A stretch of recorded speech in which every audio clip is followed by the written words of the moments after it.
Timing. Timing is the number one success factor that actually leads to success. It's funny because it's one of these things that we completely underestimate. What we look at, and I'm not the one who's done the research behind this. This has been done by a gentleman named Bill Gross, who did a TED Talk, and he's built hundreds of companies.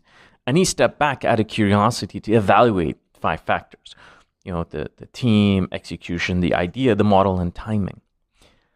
All the other factors were the most obvious factors, having the right team, execution, the model, the things that 90% of the time is what people focus on.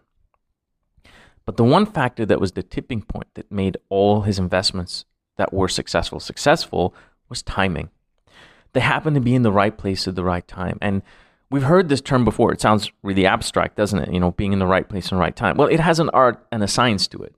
I've done this in a few talks. I talk about relevance and context. And relevance and context is all about understanding the timing you're in. Relevance is about asking the right questions. And context is about getting the right answers that match with that relevance. It's incredible how many people or organizations are relevant but are not within context, or within context but are not relevant.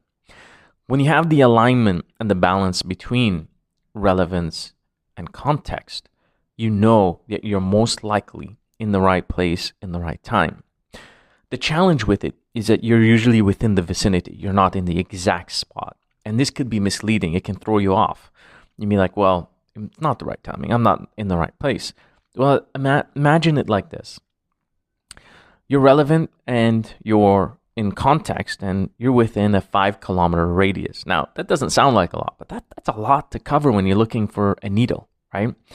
And so what you need to do is keep developing your understanding around the relevance and context to go from 5 kilometers to 3 to 2 to 1, and eventually till you get to a few meters. And usually by the time you get within that 1 kilometer to a few meters is usually when most people would give up. But it's a gut feel. It's part of it. When you know that your relevance and context are aligned and you're in the right place in the right time, it's just a slight adjustment is required because you're in the vicinity. 90% of your energy is going to be used to go from those few meters to reach to that millimeter that's going to get you to exactly where you are. This example has been executed many times over, things like booking.com, airbnb.com, facebook.com. I know I'm only talking about tech companies here, but they were all in the right place in the right time within a context that made them explode. It had nothing to do with their great tech or their team or their models. All those things were adjusted and fixed with time so that they are relevant and within context.